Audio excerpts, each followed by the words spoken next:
Hello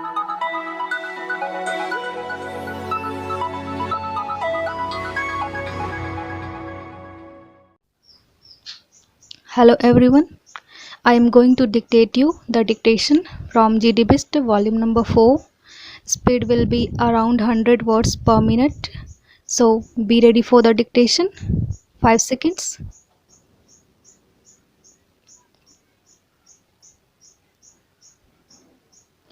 Start.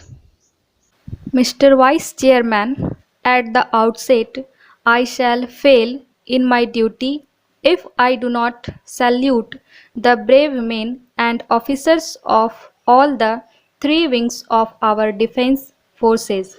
At the same time, I would also compliment the scientists and other workers who are working in the research and development department, in ordnance factories, and in public sector undertakings under the Ministry of Defense for the good work they have done in the recent years.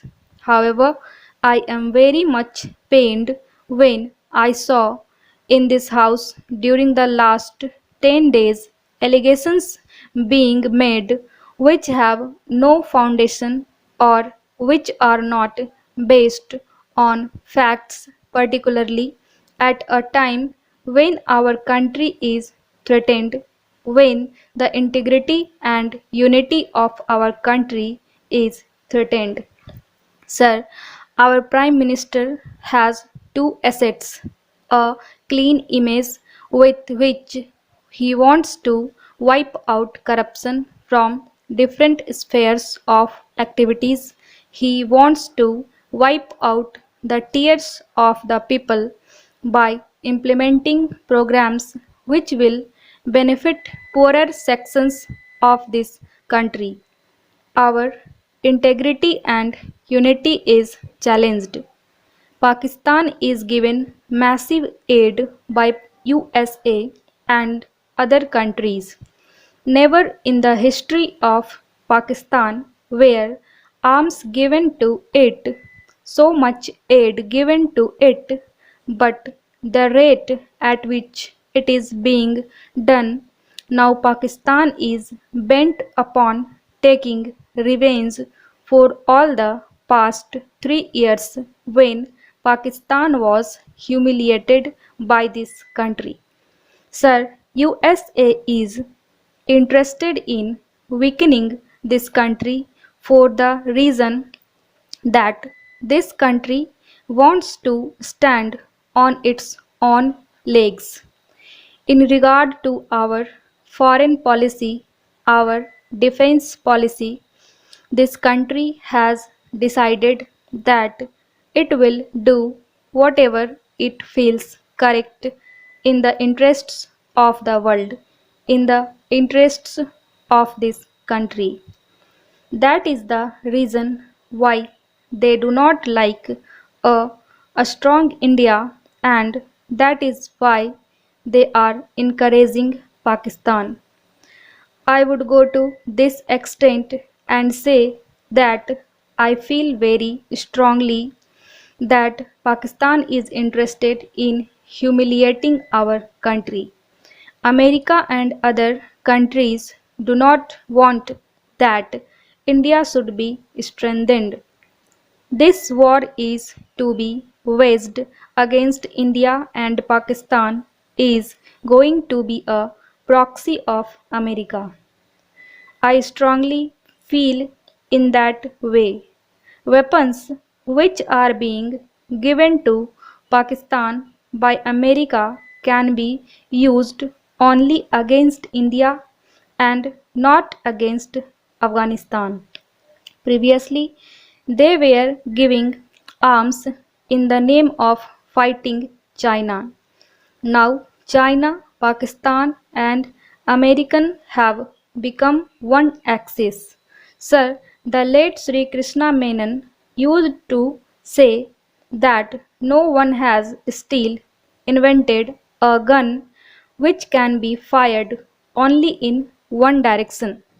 If America had given such guns which could have been fired against only Afghanistan.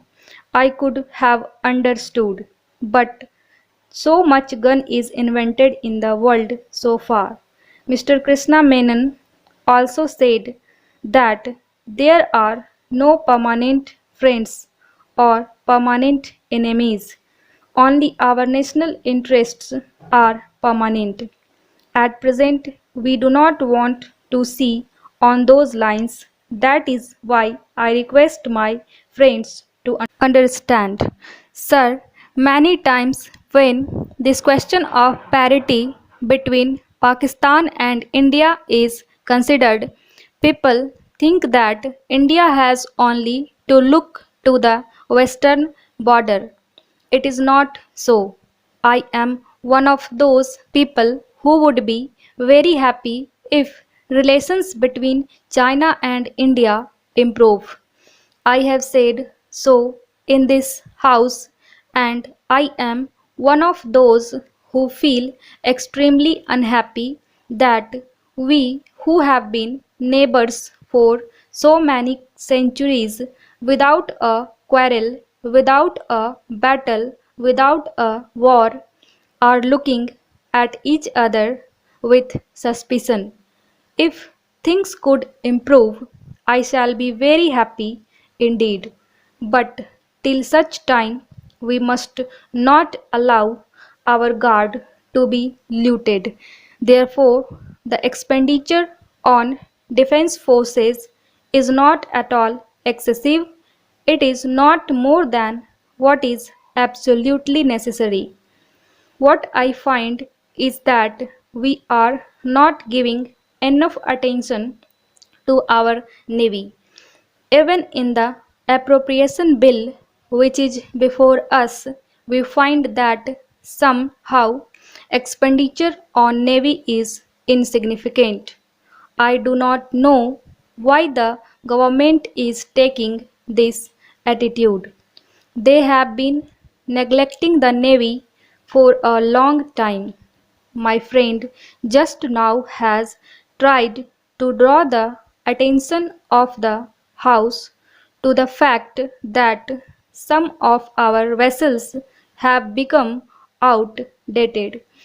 It is true, it is not enough to replenish them. We must also increase our submarines. We have only 4 submarines, and if we consider the fact that more and more powers are getting interested in the Indian Ocean, we will have to have more submarines and faster boats. Unless we spend more, there is no way of increasing the strength of the Navy, and there will be no meaning in our saying that the Indian Ocean should be a zone of peace. Sir, we have repeatedly said that a weak nation says that a particular area should be made a zone of peace. It has no significance.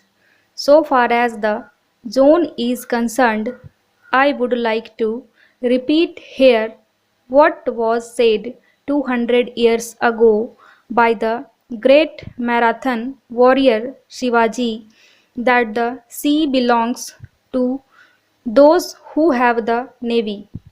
Therefore, if you want that the Indian Ocean should be really Indian, if you want this zone to be a zone of peace, then unless we have got sufficiently strengthened navy which should protect this area, this will all be a wishful thinking. I would also like to draw the attention of our defense minister to the fact that some hard lessons will have to be learnt from the rising conflicts between the Egyptians and the Israelis. Sir, we are told by those who have studied that problem that war without the missiles cannot be won. Sir, we have very good relations with the Soviet Union, and I think it should be our endeavor to find out whether they could not help us with missiles or the know how so far as the manufacturers of missiles is concerned in our own defense establishments.